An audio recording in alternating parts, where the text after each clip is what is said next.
বহুদিনৰ পৰা এটা কথা ওলাই আছে যে আছুৰ উদ্যোগত এটা নতুন ৰাজনৈতিক দল গঠন হ'ব। বিভিন্ন সংবাদ মাধ্যমত ওলাই আছে, আপোনালোকেও প্ৰকান্তৰে এইবিলাক কথা কৈ আছে, কি ক'ব এইখন? চাওক, প্ৰথম কথাটো হ'ল যে সদৌ অসম ছাত্ৰ সন্থাৰ উদ্যোগত ৰাজনৈতিক দল জন্ম হ'ব, এই কথাটো আচলতে শুদ্ধ নহয়। আমি বাৰে বাৰে কৈ আহিছোঁ যে সদৌ অসম ছাত্ৰ সন্থা, অসম জাতীয়তাবাদী যুৱ ছাত্ৰ পৰিষদ, আন আন জাতীয় জনগোষ্ঠীয় দল সংগঠন, বুদ্ধিজীৱী, শিক্ষাগুৰু, কৃষক, শ্ৰমিক, সাংবাদিক সকলোকে লৈ সকলোৰে সন্মিলিত প্ৰচেষ্টাত আমি এটা জাতীয়তাবাদী ৰাজনৈতিক শক্তিৰ জন্ম দিব লাগে। কাৰণ মানুহৰ মাজত এটা সহজ এটা প্ৰশ্ন, বিজেপিয়ে যিহেতু জাতিটোক বিশ্বাসঘাতকতা প্ৰতাৰণা কৰিলে, কংগ্ৰেছে বিগত সময়ছোৱাত জাতিটোক কেনেকুৱা এটা অৱস্থালৈ লৈ গ'ল সকলোৱে দেখিছে। দুৰ্নীতি, বিদেশী প্ৰীতি, আন আন বিভিন্ন ধৰণৰ জাতিধ্বংসী কাম কাজ, AIDF এটা IMDT যেতিয়া উচ্চতম ন্যায়ালয়ত যেতিয়া খাৰিজ হৈছিল, তাৰ ঔৰসত জন্ম হোৱা এটা সাম্প্ৰদায়িক দল। আৰু অসম গণ পৰিষদটোক মানুহে জন্ম দিয়াৰ পটভূমি সকলোৱে জানে। অসম আন্দোলন, 855 শ্বহীদৰ ত্যাগ, বহু হাজাৰ বিজাৰ মানুহৰ তেওঁলোকে জীৱনকাললৈ ঘূণীয়া হ'ল, আঘাতপ্ৰাপ্ত হ'ল, ধৰ্ষিত হ'ল নাৰী, লাখ লাখ আবাল বৃদ্ধ বনিতাৰ ত্যাগ, তাৰ পাছত পুনৰ জাতীয় জীৱনক প্ৰতাৰণা কৰিলে। গতিকে সহজ প্ৰশ্ন হ'ল যে আমি এই সকলো দলক, কংগ্ৰেছ, AGP, বিজেপি আৰু AIDF, কাকো আমি ভোট দিব নোৱাৰোঁ। তেতিয়াহ'লে আমি কাক দিম ভোট? আমাক এটা বিকল্প লাগে। আৰু সেইকাৰণে আপোচবিহীন খিলঞ্জীয়াবাদী আদৰ্শেৰে পৰিচালিত শক্তিশালী জাতীয়তাবাদৰ ওপৰত গঢ় লোৱা এটা ৰাজনৈতিক শক্তি লাগে, যি জাতীয় স্বাৰ্থত কেতিয়াও আপোচ নকৰে, অসমৰ সমাজ জীৱনক কেতিয়াও বিশ্বাসঘাতকতা প্ৰতাৰণা নকৰে। গতিকে তেনেকুৱা এটা ৰাজনৈতিক শক্তি জন্ম দিয়াৰ আমি পোষকতা কৰোঁ। আৰু এই গোটেই প্ৰক্ৰিয়াটোত আমি ছাত্ৰ সন্থাই অতি সক্ৰিয় আৰু শক্তিশালীভাৱে আমি সহযোগিতা আগবঢ়াই আহিছোঁ। আৰু পৰৱৰ্তী দিনতো এই সমগ্ৰ আদৰ্শ, চেতনা আৰু দৰ্শনটোক লৈ ছাত্ৰ সন্থাই নিজৰ যিটো সহযাত্ৰী হৈ কাম কৰাৰ যিটো প্ৰয়াস, সেইটো প্ৰয়াস আমি অব্যাহত ৰাখিম। আৰু মানুহক এটা এই যিটো কথা ভোটৰ বেলটৰ মাজতো তেওঁলোকক প্ৰতিবাদ কৰিবৰ কাৰণে আমি বিকল্প দিয়াৰ কাৰণে আমি প্ৰচেষ্টা বা প্ৰয়াস আমি ধাৰাবাহিকভাৱে অব্যাহত ৰাখিম। তাৰমানে আপোনাৰ কথাৰ পৰা এটা বুজা গৈছে যে যিসকল আপুনি অৰাজনৈতিক সংগঠনৰ কথা ক'লে, বিভিন্ন ব্যক্তিৰ কথা ক'লে, সেই সকলোকে লৈ এটা যদি ৰাজনৈতিক দল গঠন হয়, সেই ৰাজনৈতিক দলক আছুৱে পূৰ্ণ সমৰ্থন জনাব বা আছু থাকিব? নিশ্চিতভাৱে আমি সেই যিটো জাতীয়তাবাদী আদৰ্শৰ ৰাজনৈতিক দল, তাৰ লগত ছাত্ৰ সন্থা নিশ্চিতভাৱে থাকিব। আৰু আমি অতি শক্তিশালীভাৱে এডভকেট কৰিছোঁ, আমি শক্তিশালীভাৱে ইয়াৰ সমৰ্থন কৰিছোঁ যে এটা জন্ম হ'ব লাগে ৰাজনৈতিক দল। এই বিশ্বাসঘাতকতা আৰু প্ৰতাৰণাৰ যিটো ইতিহাস, ই স্থায়ীভাৱে অৱসান হ'ব লাগে। আৰু আমাৰ ছাত্ৰ সন্থাৰ ওপৰতো থকা বা আমাৰ জাতীয়তাবাদী শিবিৰৰ ওপৰত, অৰাজনৈতিক শিবিৰবোৰৰ ওপৰত থকা যিটো বহুদিনীয়া গ্লানি, যে তেওঁলোকে জাতীয়তাবাদী ধাৰাৰ কথা কয়, অসমৰ সমাজ জীৱনৰ, দেশ জাতি মাটিৰ সুৰক্ষিত ভৱিষ্যতৰ কথা কয়, জাতীয় জীৱনৰ প্ৰতিটো বিষয়ত আপোচবিহীন চৰিত্ৰৰ কথা কয়, কিন্তু ৰাজনৈতিক পথাৰলৈ গ'লে তেওঁলোকে ইউ টাৰ্ণ লৈ এই কাম কাজ কৰে। এই যিটো কথা, ইয়াৰ যিটো মাজত থকা যিটো মানে আমাৰ যিটো মানে এটা গ্লানি যিটো আছে, এই গ্লানিটোৰ অৱসান হ'ব লাগিব। এই যিটো আমাৰ যিটো মানে বদনাম বা অপবাদ যিটো আছে, এইটোৰ স্থায়ী অৱসান বিচাৰিছোঁ, যাতে এনেকুৱা এটা ৰাজনৈতিক শক্তি জন্ম হয় যি জাতীয় বিষয়সমূহত কেতিয়াও কোনো কাৰণতে আপোচ নকৰে, কেতিয়াও কোনো কাৰণতে তেওঁলোকে এই বিশ্বাসঘাতকতা প্ৰতাৰণাৰ যিটো কাম, এই কাম যাতে কোনো কাৰণতে তেওঁলোকে আৰম্ভ নকৰে, তেনেকুৱা এটা শক্তিৰ আমি পোষকতা কৰিছোঁ, ৰাজনৈতিক শক্তিৰ। সেই ৰাজনৈতিক যিটো দল আপোনালোকে কৈছে যে শক্তিশালীভাৱে এডভকেট কৰিছে বা কৰিব, তাত আপোনালোকেও সেই সক্ৰিয়ভাৱে অংশগ্ৰহণ কৰি নিৰ্বাচনত প্ৰতিদ্বন্দ্বিতা কৰিব? চাওক, এই গোটেই কথাটো হ'ল যে ছাত্ৰ সন্থাই এই গোটেই প্ৰক্ৰিয়াটোৰ লগত জড়িত আছে, জড়িত হৈ থাকিব। আৰু কোন যাব কোন নাযাব সেইটো সকলো কথা আচলতে সদৌ অসম ছাত্ৰ সন্থাৰ সাধাৰণ অধিৱেশনৰ পিছতে সিদ্ধান্ত হ'ব। আৰু সাধাৰণ অধিৱেশনৰ প্ৰতিনিধি সভাদিবোৰ বিষয়ে নিশ্চয় আলোচনা হ'ব যে আমি কেনেকুৱা ভূমিকা লোৱাটো উচিত।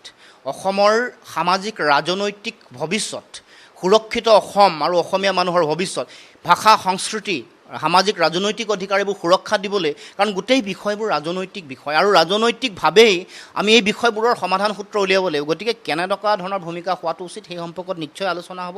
আৰু প্ৰতিনিধি সভা আৰু সেই অধিৱেশনেই সকলো ধৰণৰ ৰূপৰেখা বা তেওঁলোকে মাৰ্গদৰ্শন নিশ্চয়কৈ কৰিব। গতিকে মই ভাবোঁ যে এই বিষয়টোত সদৌ অসম ছাত্ৰ সন্থাৰ অধিৱেশনে এটা শক্তিশালী সিদ্ধান্ত গ্ৰহণ কৰিব। কথা কৈছে, আপুনি ক'লে যে কোন যাব কোন নাযাব তেওঁ আপোনাৰ অধিৱেশনত সিদ্ধান্ত গ্ৰহণ কৰিব। তাৰমানে এইটো কথা নিশ্চিত যে আছুৰ ফালৰ পৰা আপোনালোকে প্ৰতিদ্বন্দ্বিতা আগবঢ়াবলৈ কোনো পাৰ্টি আগবঢ়াই দিব? চাওক, নাই, এই গোটেই কথাবোৰ আচলতে তাতে সিদ্ধান্ত হ'ব। আচলতে আছুটোৰ নিজৰ স্বতন্ত্ৰতা ৰক্ষা কৰি, অৰাজনৈতিক চৰিত্ৰ ৰক্ষা কৰি ইয়াৰ যিটো সত্তাটো এইটো জীয়াই ৰাখিব লাগিব। তাৰ লগে লগে কি কৰা উচিত কি কৰা অনুচিত সেই সম্পৰ্কত আমাৰ প্ৰতিনিধিসকলে আমাক পৰামৰ্শ আগবঢ়াব। সেই পৰামৰ্শৰ ভিত্তিতে গোটেই কথাবোৰ আগবাঢ়িব। আৰু ছাত্ৰ সন্থাই প্ৰথমৰ পৰা এই কথা কৈ আহিছে, কা আন্দোলনৰ সময়ত আমি স্পষ্টকৈ কৈছিলোঁ যে অসমত সকলোৰে সন্মিলিত প্ৰচেষ্টাত, সামূহিক প্ৰচেষ্টাত এটা এই চাৰিওটা ৰাজনৈতিক শক্তিৰ বিৰুদ্ধে এটা ৰাজনৈতিক শক্তি থিয় হ'ব লাগে, ৰাজনৈতিক দল থিয় হ'ব লাগে, যি শক্তিয়ে আমাৰ স্বাৰ্থ সুৰক্ষিত কৰিব পাৰে, যি শক্তিয়ে কোনো কাৰণতে জাতীয় স্বাৰ্থত আপোচ নকৰে, যি শক্তিয়ে বিশ্বাসঘাতকতা প্ৰতাৰণা কৰাৰ যিটো দীঘলীয়া পৰিক্ৰমা বা ইতিহাস আছে, ইয়াৰ শেষ অৱসান বা স্থায়ী অৱসান ঘটাব পাৰে। দ্বিতীয় এটা কথা, আপোনালোকৰ যিটো পৌৰ সভা এডভকেচি যিটো আপোনালোকৰ পলিটিকেল পাৰ্টি গঠন হ'ব বুলি ভাবিছে বা গঠন কৰিব আপোনালোকে, সেই পলিটিকেল পাৰ্টিটোৱে ভৱিষ্যতৰ দিনবিলাকত কাৰোবাৰ লগত এলায়েন্স কৰি আগবাঢ়িব নেকি? কাৰণ নিৰ্বাচনলৈ বেছি দিন নাই, গতিকে আপোনালোকে সেইটো সম্পৰ্কতো চিন্তা কৰিব পৰা অৱস্থা আহি গৈছে। গতিকে কাৰোবাৰ লগত এলায়েন্স কৰিব নে অকলশৰীয়াকৈ আগবাঢ়িব? চাওক, এই গোটেই কথাবোৰ আচলতে নিৰ্ভৰ কৰিব ৰাজনৈতিক দলটোৰ সিদ্ধান্তৰ ওপৰত। কাৰণ মই সদৌ অসম ছাত্ৰ সন্থাৰ সাধাৰণ সম্পাদক হিচাপে এই কথাটো কোৱাটো উচিত নহ'ব। কিন্তু আমাৰ এটা ফাণ্ডামেণ্টেল এটা প্ৰিন্সিপল আছে যে মৌলিক এটা নীতি আমি ঠিক কৰিছোঁ, যাতে কোনো কাৰণতে সাম্প্ৰদায়িক ৰাজনৈতিক শক্তিৰ বুকুচাত উঠি বা ৰাষ্ট্ৰীয়তাবাদী ৰাজনৈতিক শক্তিৰ অক্সিজেন লৈ যাতে জাতীয়তাবাদ খাৰা কৰাটো, থিয় কৰাটো যাতে সপোনতো নাভাবে, ভুলতো নাভাবে। সুস্থ শক্তিশালী স্বাভিমানী এটা জাতীয়তাবাদ প্ৰতিষ্ঠা হ'ব লাগে, সেইটোৱে হ'ল মূল কথা। আৰু তাৰ মাজতে আমাৰ অসমৰ সমাজ জীৱনৰ সকলো সমস্যাৰ সমাধান সূত্ৰ ৰাইজে জনতাই বিচাৰি পাব। গতিকে ৰাষ্ট্ৰীয়তাবাদী শক্তি বা ৰাষ্ট্ৰীয়তাবাদী ৰাজনৈতিক শক্তি আৰু সাম্প্ৰদায়িক ৰাজনৈতিক শক্তিৰ লগত কোনো কাৰণতে সনাপুটুকা নকৰাৰ ধৰণৰ এটা চিন্তা চৰ্চা আৰু দৃষ্টিভংগী লৈ এই ৰাজনৈতিক দলটো আগবাঢ়িব লাগিব, এই কথাটো আমি বিচাৰোঁ। তাৰমানে কংগ্ৰেছ, বিজেপি, UDF, AGP এই চাৰিটা কোনো দলৰ লগত আপোনালোকে এলায়েন্স নকৰে? নিশ্চিতভাৱে এইটো এটা কাৰণ এইটো এটা সময়ৰ প্ৰয়োজন, এইটো এটা নীতি আৰু আদৰ্শগত এটা প্ৰয়োজনীয় কথা। ইয়াৰ লগত অসমৰ জাতীয় জীৱনৰ মানুহৰ যিবোৰ আৱেগ অনুভূতি, তেওঁলোকৰ চিন্তাক যদি ন্যায় প্ৰদান কৰিব লগা হয়, স্পষ্ট কথাটো হ'ল কোনো ৰাষ্ট্ৰীয়তাবাদী শক্তি, কোনো সাম্প্ৰদায়িক শক্তি, যিসকলে বিশ্বাসঘাতকতা প্ৰতাৰণাৰ তেওঁলোকে এটা পৰিৱেশ পোহাৰ অসমত মেলিছে, তেওঁলোকৰ লগত কোনো কাৰণতে কেতিয়াও কম্প্ৰমাইজ কৰিব নালাগিব, আপোচ কৰিব নালাগিব, নিজৰ স্বাভিমানী সত্তাটো জীয়াই ৰাখিব লাগিব। প্ৰাক্তন মুখ্যমন্ত্ৰী তৰুণ গগৈ এটা কথা সংবাদ মাধ্যমক জনাইছিল, সংবাদ মাধ্যমৰ যোগেৰে কৈছে যে অনাগত নিৰ্বাচনত আমি আছু হওক বা অন্যান্য দলৰ লগত আমি মিত্ৰতা কৰি আগবাঢ়ি গ'লেহে নিৰ্বাচনত সফলতা লাভ কৰিব পাৰিম বা বিজেপিক ৰোধ কৰিব পাৰিম। এই ক্ষেত্ৰত কি ক'ব? এইটো হাস্যকৰ কথা। কংগ্ৰেছে অতদিনে দেখোন অবৈধ বিদেশীৰ তেওঁলোকে পোষকতা কৰি আছিল। 2014 চনৰ 31 ডিচেম্বৰলৈকে বিদেশী থাকিব লাগে বুলি কোৱা মানুহ কোন?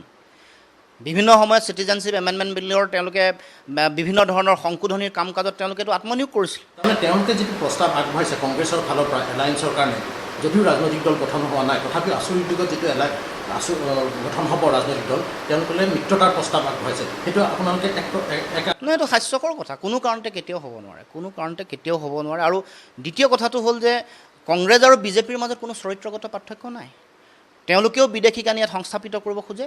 এটা শ্ৰেণীয়ে তেওঁলোকে অবৈধ যিসকল ধৰ্মীয় সংখ্যালঘু আছে, অবৈধ বিদেশী যিসকল ধৰ্মীয় সংখ্যালঘু আছে, তেওঁলোকক লৈ ৰাজনীতি কৰিব খোজে। আৰু এখিনিয়ে বিদেশী ভাষিক সংখ্যালঘুসকলক লৈ তেওঁলোকে ৰাজনীতি কৰিব খোজে। অৰ্থাৎ ভোট বেংকৰ ৰাজনীতি সমানে কৰিছে। কোনোবাই মুছলমান বিদেশীসকলক লৈ কৰিছে, কোনোবাই ভাষিকভাৱে বেংগলী ভাষীসকলক লৈ তেওঁলোকে ৰাজনীতি কৰিব খোজে। অৰ্থাৎ চৰিত্ৰগত কোনো পাৰ্থক্য নাই। কেৱল মাত্ৰ তেওঁলোকৰ ভোট বেংকৰ স্বাৰ্থত তেওঁলোকে নিজৰ ভোট বেংকৰ ৰাজনীতি সুৰক্ষিত কৰিবৰ কাৰণে এটা ৰাজনীতি কৰিছে। গতিকে আমি বিচাৰিছোঁ অসমৰ মানুহৰ সুৰক্ষিত ভৱিষ্যত, ইয়াৰ খিৰঞ্জীয়া মানুহৰ সুৰক্ষিত ভৱিষ্যত, য'ত নিজৰ ভাষা, সংস্কৃতি, সামাজিক ৰাজনৈতিক ভৱিষ্যত সুৰক্ষিত হয়। আপুনি কালি মুখ্যমন্ত্ৰী তৰুণ গগৈ আৰু এটা গুৰুত্বপূৰ্ণ কথা কৈছে যে আজিৰ এই মুহূৰ্তত নিৰ্বাচন হ'লে বা অনাগত নিৰ্বাচনত কোনো দলেই অকলে চৰকাৰ গঠন কৰিব নোৱাৰে। কংগ্ৰেছ হওক, বিজেপি হওক বা নতুন আঞ্চলিক দল হ'লে, আপুনি ভাবেনে নতুন আঞ্চলিক দলটোৱে অকলে চৰকাৰ গঠন কৰিব? নিশ্চিতভাৱে 100%। কাৰণ এইবোৰ হাইপথেটিকেল কথা, তেওঁলোকে এইবোৰ ভাবি কৈ থকা কথা। অসমৰ জনতাইহে ঠিক কৰিব কোনে চৰকাৰ ঠিক কৰিব। এইটোতো তৰুণ গগৈ, সৰ্বানন্দ সোণোৱালে ক'ব নোৱাৰে 100খন আসন পাম বুলি। এইবোৰ কেৱল মাত্ৰ অহংকাৰপূৰ্ণ চিন্তা, এইবোৰ কেৱল মাত্ৰ নিজা হাইপথেটিকেল কথা। জনতাই ঠিক কৰিব অসমৰ ভৱিষ্যত কাৰ হাতত, কোনে ক্ষমতাৰ ভাগ জৰি ল'ব, কোন ৰাজনৈতিক দলক তেওঁলোকে চৰকাৰ গঠন কৰিবলৈ অসমৰ জনতাই সুযোগ দিব, এইটো জনতাই ঠিক কৰিব। এই গোটেই কথা বতৰাবোৰে তেওঁলোকৰ যিটো অহংকাৰপূৰ্ণ মানসিকতা, তৰুণ গগৈ, সৰ্বানন্দ সোণোৱাল, হিমন্ত বিশ্ব শৰ্মাৰ, সেইটো কথাই প্ৰমাণিত কৰে। কাৰণ তেওঁলোকে ভাবিছে যে তেওঁলোকৰ যিটো চিন্তা ধাৰণা বিগত সময়ছোৱাৰ ৰাজনৈতিক যিটো সংস্কৃতি তেওঁলোকে বগা ভাত ছটিয়াই দি তেওঁলোকে কাউৰীক আমন্ত্ৰণ কৰাৰ যিটো কথা আমি বিচাৰিছোঁ যে এই যিবোৰ ৰাজনৈতিক যিবোৰ সংস্কৃতি অতি বেয়া নিকৃষ্ট ৰাজনৈতিক যিবোৰ সংস্কৃতি এইবোৰ অৱসান হওক, গুণগত ৰাজনীতিৰ পৰিৱেশ এটা আহক, ইয়াত যাতে সঁচা অৰ্থত এটা গণতান্ত্ৰিক ব্যৱস্থা আহে, মানুহে মতদান কৰি ভাল মানুহক দেশৰ কাৰণে তেওঁলোকে নিৰ্বাচিত কৰিব পাৰে, যিবোৰ মানুহৰ কেৱল মাত্ৰ যি জনপ্ৰতিনিধিৰ কেৱল মাত্ৰ দায়িত্বটো হ'ব জনতাৰ সেৱা, কোনো মানুহৰ তেওঁলোকৰ ন্যস্ত স্বাৰ্থ নিজৰ ৰাজনৈতিক স্বাৰ্থ হাসিল কৰাৰ যিটো কথা সেই ৰাজনৈতিক যিটো ধাৰা সেই ধাৰাটো আমি অৱসান হোৱাটো বিচাৰিছোঁ, যিটো মানে সংকীৰ্ণ ৰাজনৈতিক যিটো ধাৰা টকা পইচা দি তেওঁলোকে যিটো ৰাজনীতি চলোৱাৰ খোজা কেৱল মাত্ৰ ব্যক্তিকেন্দ্ৰিক ৰাজনৈতিক ধাৰা সেইটো অৱসান কৰি এটা খুব গুণগত ৰাজনীতিৰ পৰিৱেশ তৈয়াৰ কৰিবৰ কাৰণে আমি চিন্তা চৰ্চা কৰিছোঁ। এই কালি প্ৰাক্তন মুখ্যমন্ত্ৰী তৰুণ গগৈয়ে এটা কথা কৈছে যে বৰ্তমান অৱস্থাত আগন্তুক নিৰ্বাচনত কোনো এটা দলেই অকলে চৰকাৰ গঠন কৰিব নোৱাৰে, এলায়েন্স হ'বই লাগিব, তেওঁলোকে ইউডিএফৰ লগত এলায়েন্স কৰিম বুলি কৈছে বা বিজেপিৰ এটা এলায়েন্স আছে। আপুনি কিমান আত্মবিশ্বাসী যে নতুন ৰাজনৈতিক দল গঠন হ'লে অকলেই চৰকাৰ গঠন কৰিব পাৰিব কাৰো লগত মিত্ৰতা নকৰাকৈ? না, মই 100% আশাবাদী, 100% হয় নিশ্চিত যে নতুন ৰাজনৈতিক দলে চৰকাৰ গঠন কৰিব পাৰিব, অকলেই পাৰিব নিশ্চিতভাৱে 100% অকলেই ৰাজনৈতিক দলে চৰকাৰ গঠন কৰিব পৰাকৈ সক্ষম, কাৰণ এইটো গোটেই সমগ্ৰ কথাটো নিৰ্ভৰ কৰে জনতাৰ সিদ্ধান্তৰ ওপৰত। এটা কথা দেখা গৈছে যে আপোনালোকে জনতাৰ কথা কৈ আছে, কিন্তু অক্টোবৰত আপোনালোকে সিদ্ধান্ত ল'ব, তাৰপিছত নৱেম্বৰ, ডিচেম্বৰ, জানুৱাৰী, ফেব্ৰুৱাৰী মাত্ৰ 4 মাহ সময় থাকিব। মাত্ৰ 4 মাহ সময়ৰ ভিতৰতে এটা নতুন ৰাজনৈতিক দল গঠন হৈ চৰকাৰ গঠন কৰিব পৰাকৈ শক্তিশালী হ'ব পাৰিবনে? চাওক, এইটো আপুনি কৈ আছে আমাৰ ছাত্ৰ সন্থাৰ কথা, ছাত্ৰ সন্থাৰ অধিৱেশনহে অক্টোবৰত, কিন্তু এই গোটেই প্ৰক্ৰিয়াটো সকলোৱে সন্মিলিতভাৱে হ'ব। গতিকে মই ভাবোঁ যে ৰাজনৈতিক দল গঠন কৰাৰ গোটেই কথাটো সকলো দল সংগঠন ৰাইজে জনতাই বুদ্ধিজীৱী সকলোৱে মিলি সঠিক সময়ত সঠিক সিদ্ধান্ত ল'ব। কিন্তু এতিয়ালৈকে কোনেও লোৱা নাই। সেই যিবিলাক ৰাজনৈতিক দল গঠন হৈছে, ৰাজ্যসভাৰ সাংসদ অজিত ভূঞাৰ উদ্যোগত এটা ৰাজনৈতিক দল গঠন হৈছে, কৃষক মুক্তিও কৈ আছে গঠন কৰিম, কিন্তু এতিয়ালৈকে তেনেকুৱা ধৰণৰ কোনো দেখা নাই যে সক্ৰিয়ভাৱে লাগিছে। ইমান কম সময়ৰ ভিতৰত এই ৰাজনৈতিক দলটোৱে সাধাৰণ ৰাইজৰ মাজলৈ যাব পাৰিব আৰু নিৰ্বাচনত জিকি চৰকাৰ গঠন কৰিব পাৰিব বুলি? চাওক, অক্টোবৰত আছুৰ অধিৱেশন হ'ব, কিন্তু মই এটা কথা আপোনাক স্পষ্টকৈ ক'ব পাৰোঁ, কাৰণ সকলোৰে এটা নিজৰ কেলকুলেশ্যন আছে। 21 চনৰ নিৰ্বাচন সন্মুখত, গতিকে কেতিয়া কেনেকৈ দল গঠন কৰিব লাগে, কেনেকৈ সাংগঠনিক সম্প্ৰসাৰণ কৰিব লাগে, যিসকলে ৰাজনৈতিক দল গঠন কৰিব তেওঁলোকৰ সকলোৰে এটা তেওঁলোকৰ কেলকুলেশ্যন আছে। সেইটোৰ ওপৰত ভিত্তি কৰি তেওঁলোকে সঠিক সময়ত সঠিক সিদ্ধান্ত লৈ ৰাজনৈতিক দলৰ জন্ম দিব, এই কথাটো মই বিশ্বাস কৰোঁ।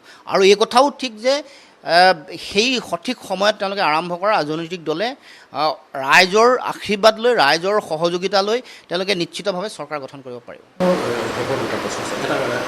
তৰুণ গগৈয়ে কালি কৈ দিছে যে ইউডিএফৰ লগত তেওঁলোকৰ মিত্ৰতা 90% চিয়'ৰ, 90% চিয়'ৰ হৈ আছে। তেওঁলোকৰ সেই মিত্ৰতা সন্দৰ্ভত কি ক'ব? চাওক, এইবোৰ কথাটো তেওঁলোকৰ নিজৰ কথা, ব্যক্তিগত দলৰ কথা। মই সদৌ অসম ছাত্ৰ সন্থাৰ সাধাৰণ সম্পাদকে এইবোৰ কথা কোৱাটো উচিত নহ'ব।